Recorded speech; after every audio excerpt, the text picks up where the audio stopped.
"Sir, can I slip under your coat?" the trembling black girl whispered desperately as the iron beast thundered through the desert night, her eyes wide with terror as boots echoed closer down the train car aisle. The other passengers sneered and whispered among themselves. Another runaway who'd be dragged back in chains by morning, if she was lucky. They turned their backs, leaving her to face the hunters alone. But the silent mountain of a man in the weathered duster coat sat motionless in the corner, his calloused hands gripping a book he wasn't reading. Something flickered behind his steel-gray eyes, a recognition of desperation he knew too well. What she didn't know was that helping her would expose secrets that could destroy them both, or forge an alliance that would reshape the entire territory. Would the mysterious rancher become her salvation, or had she just sealed both their fates? Before we continue, comment where you are tuning in from. Perhaps we will publish a story there. The train car reeked of sweat and tobacco smoke as Ada pressed herself against the narrow bathroom door. Through the thin wood, she heard passengers muttering about her kind not belonging in decent company. Their words cut deep, but not as deep as the memory of Cornelius Whitmore's cold smile when he'd purchased her like livestock. She touched the bruise on her wrist where his son had grabbed her during their forced wedding ceremony. 3 days ago, she'd been Mrs. Jacob Whitmore. Now she was a fugitive with nowhere to run, except forward into an unknown desert. Heavy boots thundered down the aisle outside. The bounty hunters had boarded at the last stop. Ada recognized their voices from the plantation. They would drag her back to face worse than death.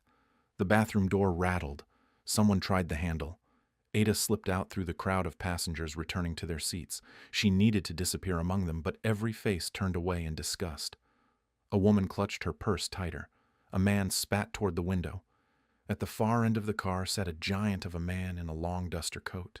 His weathered hands held a leather-bound book, but his steel-gray eyes scanned the crowd with the wariness of someone who'd faced his own hunters. Something about his stillness drew her like a magnet.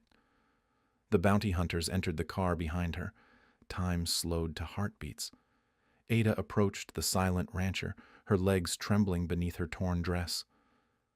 Up close, she saw scars across his knuckles and a depth in his eyes that spoke of hidden pain. "Sir, can I slip under your coat?" she whispered. The rancher froze. For a moment that stretched like eternity, he stared at her face. Then, without a word, he opened his long coat. Ada pressed herself against his side as the fabric fell around them both. The wool smelled of sage and leather. His heartbeat drummed steady against her ear as Boots approached their seat. "You seen a runaway girl come through here?" The lead hunter's voice carried the authority of violence. "No." The rancher's response came flat and final. "Mind if we look around?" "Free country." The hunters moved through the car, questioning passengers who eagerly pointed toward other sections of the train. Ada felt the rancher's breathing remain perfectly controlled even as her own came in desperate gasps. When the hunters finally moved on, Ada expected to be pushed away. Instead, the rancher kept his coat closed around them both. Minutes passed like hours. "They'll be back," he said quietly. Ada nodded against his chest. She'd seen their type before. They'd search every inch of this train before giving up. "Train stops in Tucson in an hour," he continued. "They'll have the station surrounded. Then I'm dead." Something shifted in his posture. Maybe not. The rancher's eyes moved to the window where desert stretched endlessly under starlight. Ada followed his gaze and understood. The wilderness would kill her just as surely as the hunters, but at least it would be on her terms. "You know this country?" she asked. "Better than most. Why would you help me?" He studied her face again with those penetrating gray eyes. Everyone deserves a second chance. The simple words carried weight beyond their meaning. This man had secrets of his own. As the train began to slow for a water stop, the rancher stood and gathered his belongings. Ada noticed he moved with purpose, like someone accustomed to making life or death decisions quickly. "What's your name?" she whispered. "Jonas. I'm Ada." He nodded once, then moved toward the rear of the car. Ada followed, her heart hammering against her ribs. Through the windows, she glimpsed riders in the distance. More hunters, positioning themselves along the tracks. Jonas stopped at the back door of the train car. The desert rushed past in a blur of rock and shadow. "My ranch is 2 days north," he said. "If you can make it that far." "If we can make it." He turned to look at her, and for the first time, something like surprise crossed his features. "This isn't your fight. It became yours when you opened that coat." The train whistle screamed as they approached the water stop. Lanterns bobbed in the darkness ahead. Too many lanterns. The hunters had called for reinforcements. Jonas checked the distance to the ground as the train continued to slow, still moving too fast for a safe jump, but their window was closing rapidly. "On 3, he said. Ada gathered her skirts and positioned herself beside him. The desert air whipped through the open door, carrying the scent of sage and danger. 1. The train began to brake harder. Voices shouted from the station platform. 2. Ada saw muzzle flashes in the distance. The hunters weren't taking chances this time. 3. They leaped together into the star-filled darkness, leaving behind the world of law and civilization for the harsh honesty of the wilderness. As they tumbled across the sand and scrub brush, Ada realized she'd traded one impossible situation for another. But this time, she wouldn't face it alone. The desert sun blazed overhead as Jonas and Ada crested the final ridge.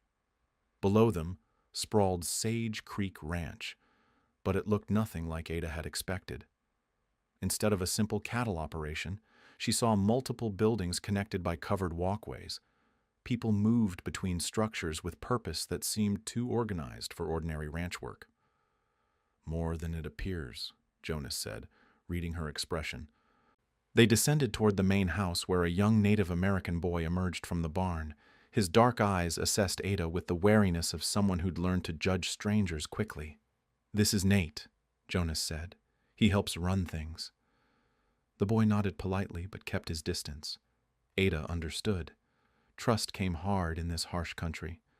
An older man with graying hair and suspicious eyes approached from the bunkhouse.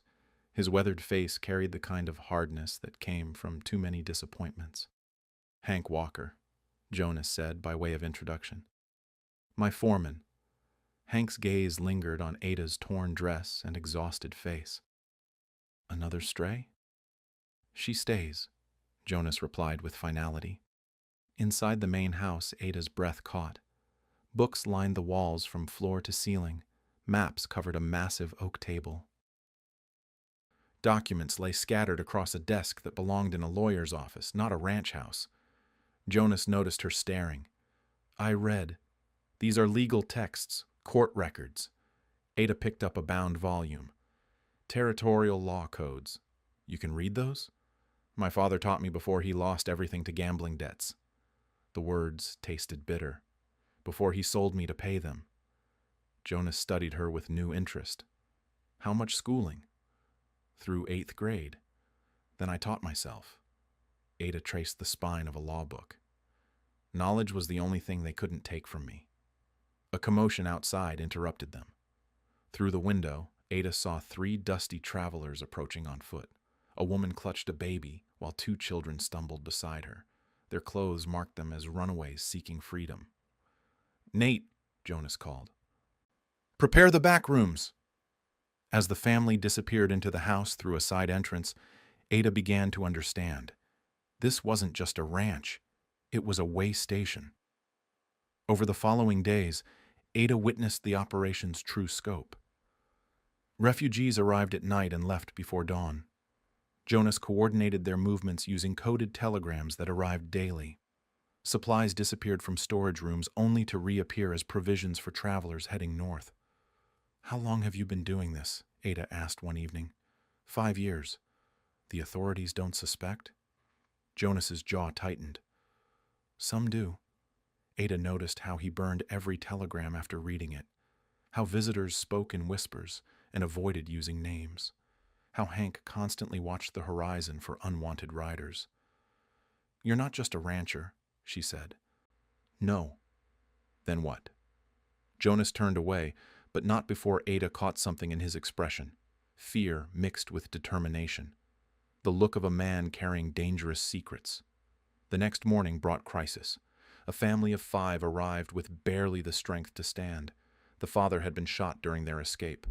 The mother wept over her unconscious husband while their children huddled together in terror. "We need a doctor," the woman pleaded. "Nearest one is in town," Hank said grimly. 60 miles. "He won't make it," Jonas said after examining the wound. Ada knelt beside the injured man. The bullet had passed through his shoulder, but infection was setting in. Without proper care, he would die within hours. "I can help," Ada said quietly. "You're not a doctor," Hank protested. "No, but I've read every medical text in that library." Ada met Jonas's eyes. "On the plantation, they made me tend the workers. I learned to treat gunshot wounds and infections. I can save him." Jonas nodded slowly. "What do you need?" Ada worked through the night, drawing on knowledge she'd never expected to use. She cleaned the wound, applied poultices, and monitored the man's fever. By dawn, his breathing had steadied. "How did you know to do that?" Nate asked, watching her change bandages. "I memorized every medical procedure I could find. Knowledge keeps people alive." Jonas observed from the doorway. "You're not what I expected." "What did you expect?" "Someone who needed saving." Ada secured the last bandage. "Maybe we all save each other." That afternoon, Jonas found her in the library studying territorial laws. She'd filled several pages with notes about refugee rights and federal jurisdiction. "Find something interesting?" "The law protects people seeking freedom in this territory," Ada said, "but someone would need legal standing to challenge violations in court." Jonas grew very still. "Legal standing?" "A lawyer, or a judge." Ada looked up at him. "Someone with authority to file proper complaints against those who break federal law." The silence stretched between them until Jonas sat down across from her, his hands folded on the table, and Ada noticed they shook slightly. "What if I told you there was more to this operation than you know?" "I'd say I already figured that out." "What if I told you I wasn't always a rancher?" Ada set down her pen. "I'd say a man doesn't collect law books and coordinate refugee movements without a reason." Jonas met her eyes directly. "My name is Jonas Cole, former federal judge, officially dead for 3 years. The words hit Ada like physical blows. A judge. A man with the power to change everything. "Why are you telling me this?" "Because you're not just another refugee." Jonas leaned forward. "You're the missing piece." The revelation changed everything. Ada stared at Jonas across the library table, her mind racing through the implications. A federal judge presumed dead. An underground network operating under his protection. The scope of what they were building here dwarfed anything she'd imagined. "Who wants you dead?" she asked. "Territorial officials I ruled against. Men who profit from keeping certain people in chains." Jonas's voice carried the weight of old wounds. "They made it clear my rulings weren't welcome. So you disappeared. Faked my death.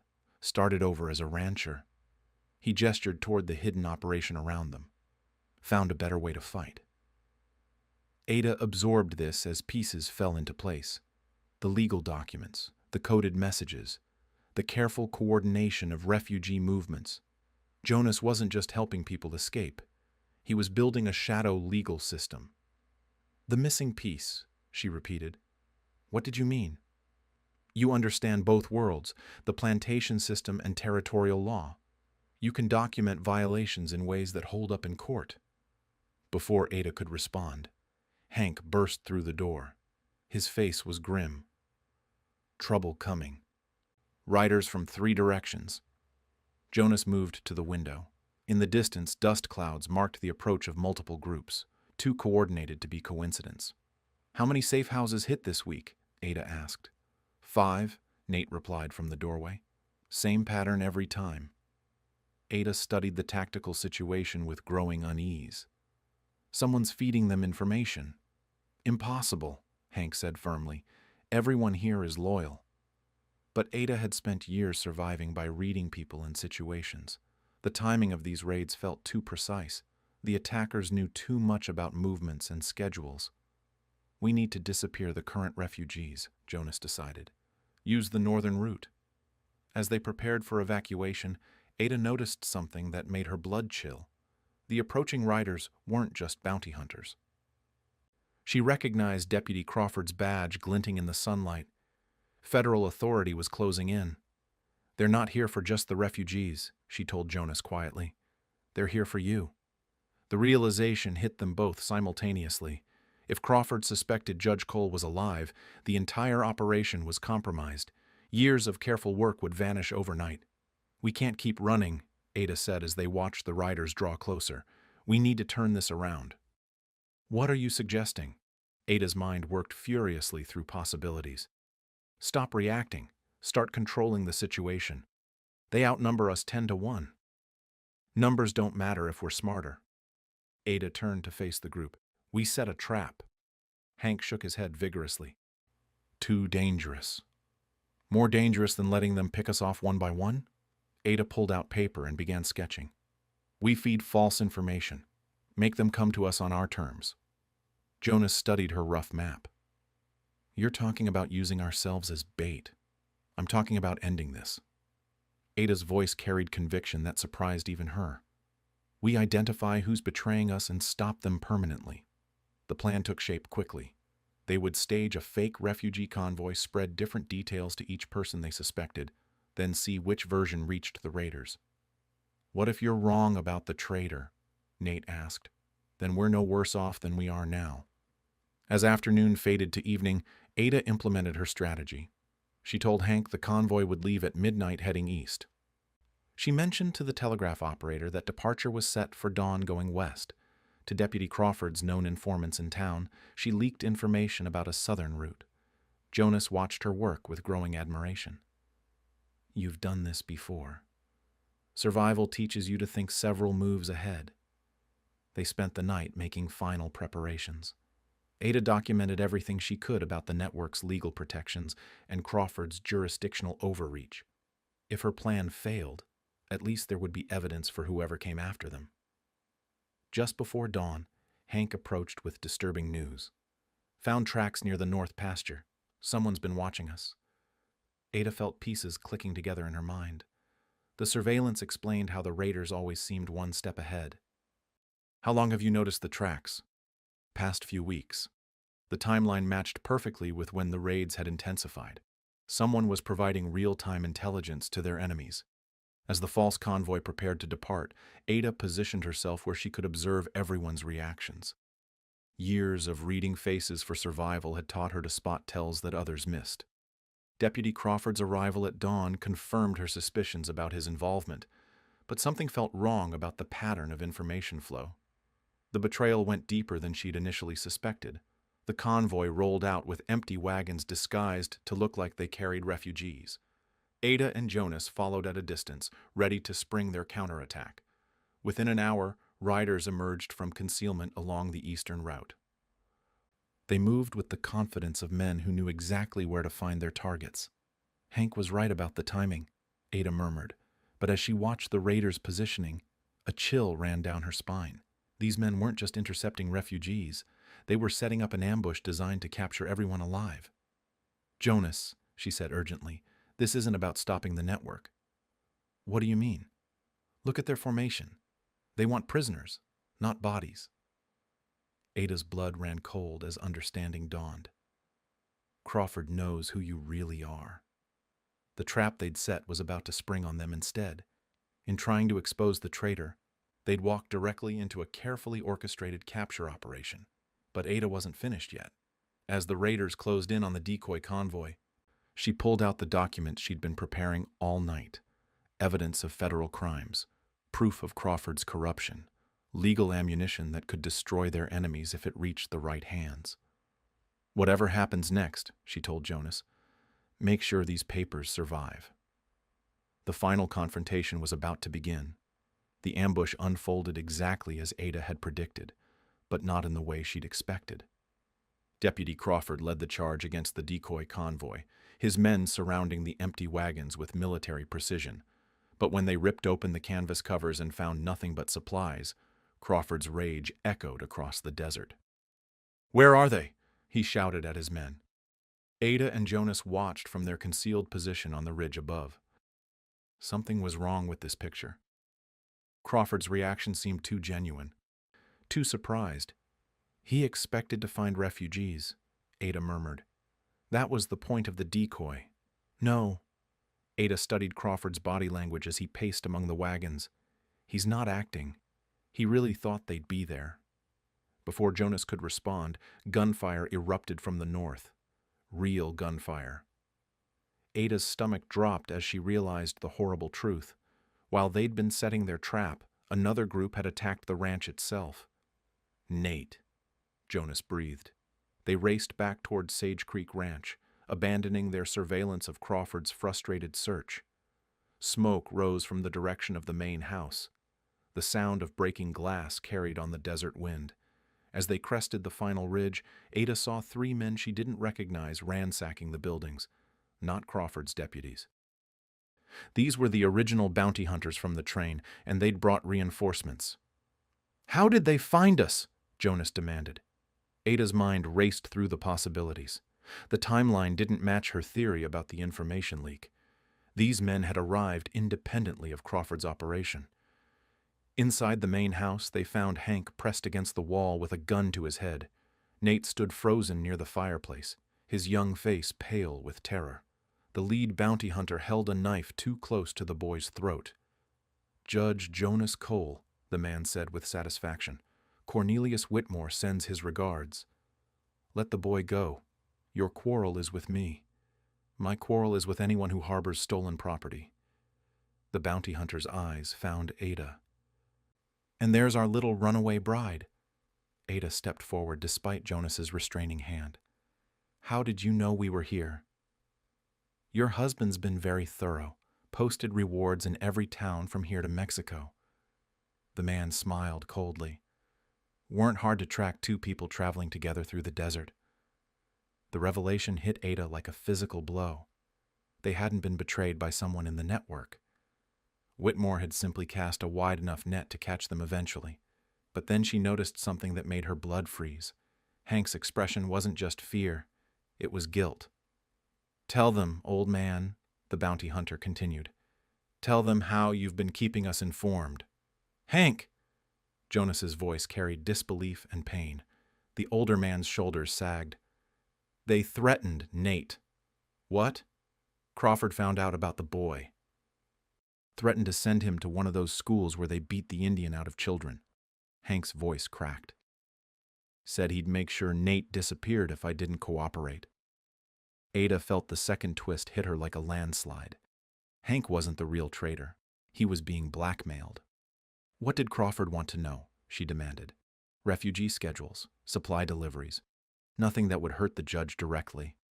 But Crawford's not working alone, Ada realized aloud. He's been feeding information to Whitmore. The bounty hunter's smile widened. Smart girl. Too smart for her own good. Ada's mind raced through the implications. Crawford was using his federal authority to track refugees while taking bribes from plantation owners to return their property. The corruption went straight through the territorial government. "You've been documenting everything," she said to Hank. "Every conversation with Crawford. Had to protect myself somehow."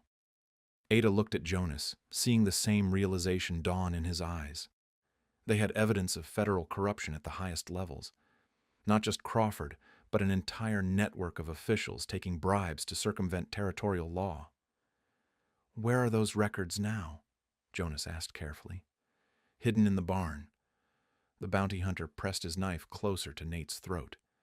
"Enough talking. We're taking our prizes and leaving." But Ada had noticed something else during the conversation, the way Hank kept glancing toward the window, the positioning of his body despite the gun at his head. He was trying to signal them about something. Following his gaze, she spotted movement outside. More riders approaching. But these wore different badges. Territorial marshals, not Crawford's corrupt deputies.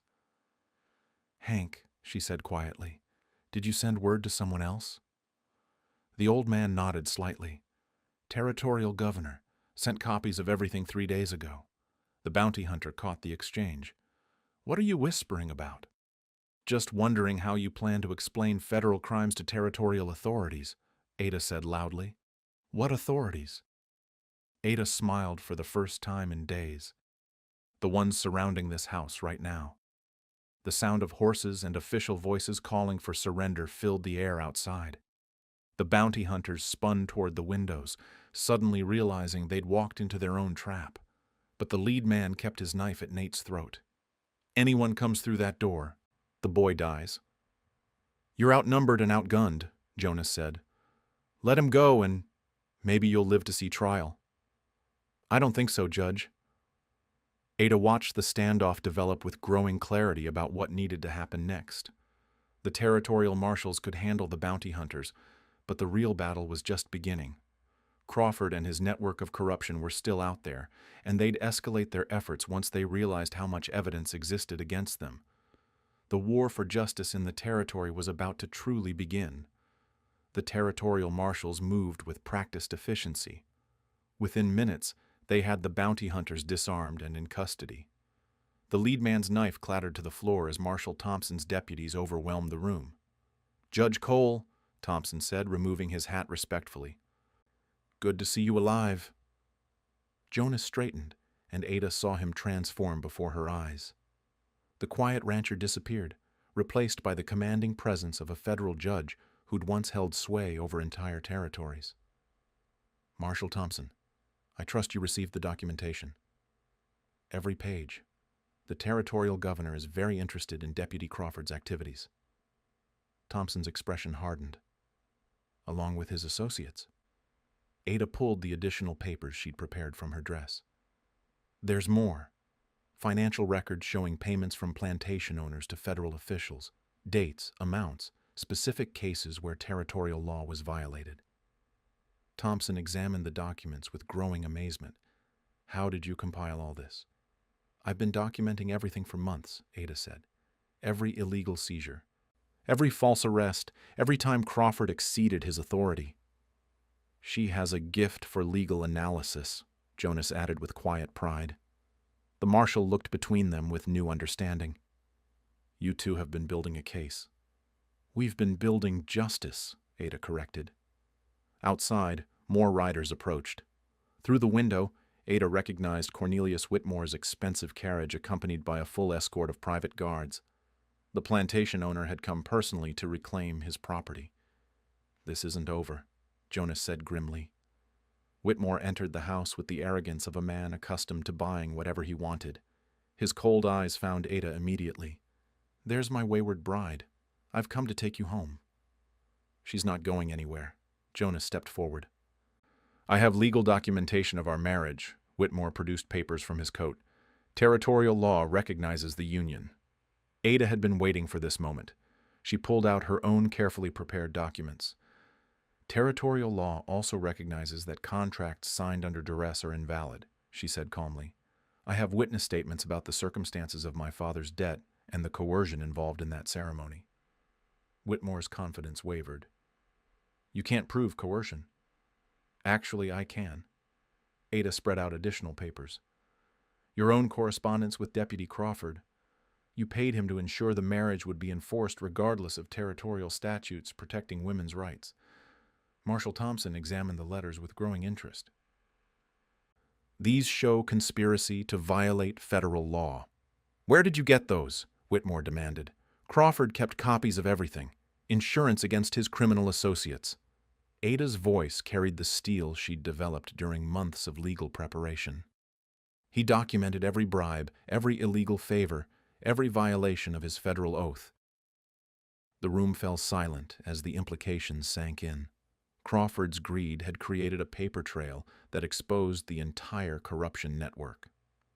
Judge Cole, Marshal Thompson said formally, the territorial governor has authorized me to request your assistance in prosecuting these crimes. Jonas nodded slowly. I'll need to be officially reinstated. Already handled. Your death has been legally reversed as of yesterday. Ada watched Jonas absorb the magnitude of what was happening. His exile was ending. His ability to fight corruption through proper legal channels was restored. What about the refugees? She asked. The network will be legitimized under territorial protection, Thompson replied. Refugee assistance is now an official territorial program. Whitmore's face purpled with rage. You can't do this. I have investments, contracts, legal standing. You have criminal exposure, Ada said quietly. Conspiracy, bribery, human trafficking, violation of federal statutes. Should I continue? The plantation owner looked around the room, finally understanding that his money couldn't buy him out of this situation. The evidence was too comprehensive, the legal case too solid. Marshal Thompson, Jonas said formally, I recommend immediate arrest warrants for Cornelius Whitmore, Deputy Crawford, and all associated parties documented in these files. Already prepared, Your Honor. As the marshals led Whitmore away in chains, Ada felt a weight lift from her shoulders that she'd carried since childhood. The system that had sold her, hunted her, and tried to destroy her was finally facing justice. What happens now? Nate asked quietly. Jonas looked at Ada, and she saw the future taking shape in his eyes. Now we build something better. Over the following weeks, the prosecutions moved forward with devastating efficiency. Ada's documentation proved ironclad in territorial court. Crawford and his network faced decades in federal prison.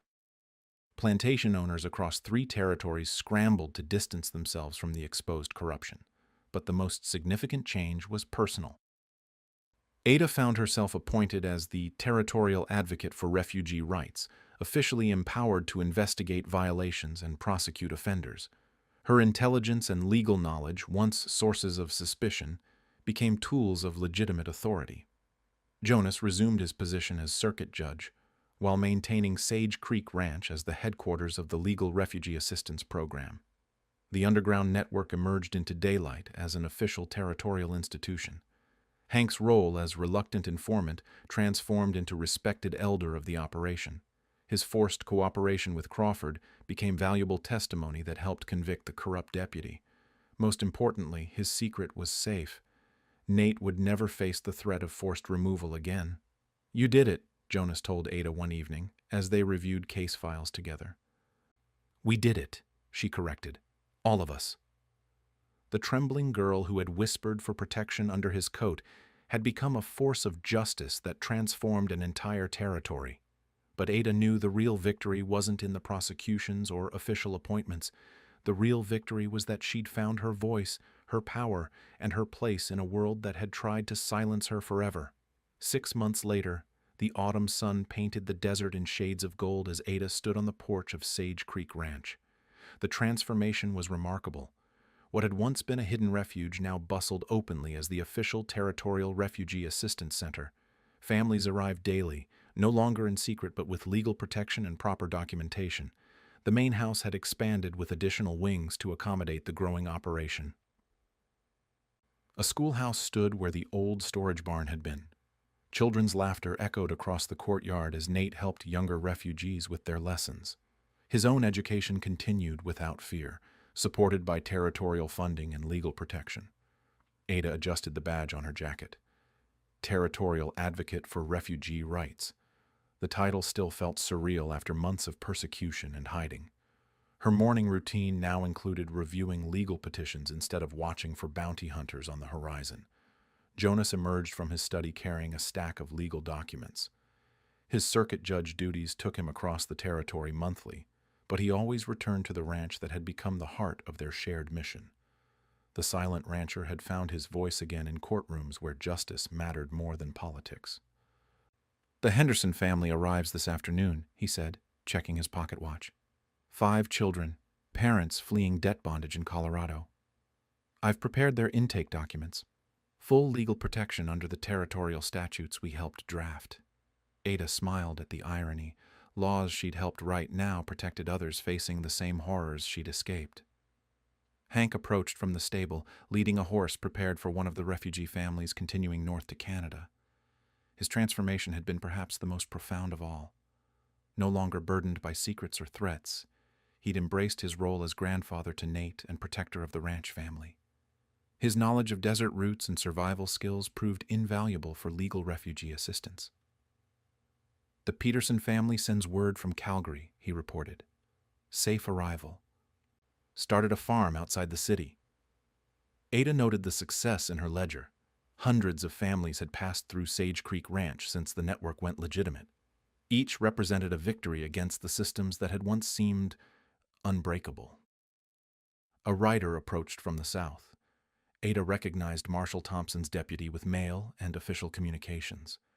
The weekly reports had become routine, but they still carried weight. Justice was an ongoing process, not a single victory. Federal court confirmed the final appeals, the deputy announced. Crawford gets 20 years, Whitmore 15. The last of their associates were sentenced yesterday. Ada accepted the official documents with satisfaction. The corruption network that had seemed so powerful 6 months ago lay in ruins. Federal investigators had followed the evidence she'd compiled to uncover violations across 4 territories. Any word on the New Mexico operations? Jonas asked. Shut down completely. Your legal recommendations helped the territorial government restructure their entire refugee assistance program. The ripple effects of their work continued expanding. Other territories requested Ada's expertise in drafting protective legislation. Her combination of first-hand experience and legal knowledge proved uniquely valuable for creating practical solutions. As afternoon faded toward evening, the newest refugees arrived. The Henderson family looked exactly as Ada had once looked. Exhausted, terrified, uncertain whether they could trust another stranger's promise of safety. She saw herself in the mother's eyes, and her father's desperate hope in the man's face. But these refugees faced a different reality than Ada had encountered. Legal protections existed now. Official advocates stood ready to defend their rights. The infrastructure of justice had replaced the desperation of hiding. Welcome to Sage Creek Ranch, Ada told them warmly. You're safe here. The words carried authority backed by law instead of whispered promises in train cars. The transformation felt complete. After settling the new arrivals, Ada found herself walking the familiar path to the ridge where she and Jonas had first planned their counterattack against Crawford's corruption. The desert stretched endlessly in all directions, but it no longer represented isolation or danger. It represented freedom and possibilities.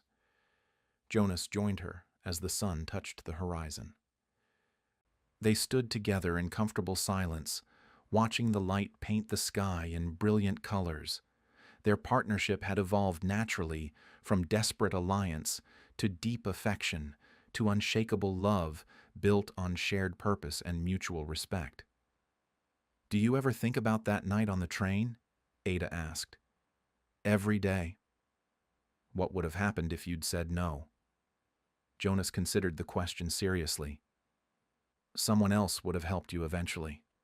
You were too determined to let anything stop you permanently. But would we have found each other? I think we were meant to find each other. His hand found hers, calloused from ranch work, but gentle with infinite care. Question is what we build with the time we have. Ada looked back toward the ranch where lights began appearing in windows. Families settling in for their first safe night in months or years. Children preparing for school tomorrow instead of running from hunters. Adults planning futures instead of merely surviving. I asked to slip under your coat, she said softly. You gave me a whole new world. We built this world together. The simple truth of those words encompassed everything they'd accomplished. Individual talents amplified through partnership, legal knowledge combined with lived experience, justice emerging from the synthesis of different perspectives and shared commitment. As stars appeared in the darkening sky, Ada and Jonas remained on the ridge, no longer hiding from their past, but embracing their future. Below them, Sage Creek Ranch stood as proof that two people with courage and determination could transform not just their own lives, but the entire landscape of possibility for others. The desert wind carried the scent of sage and hope across the vast expanse of freedom they'd claimed together.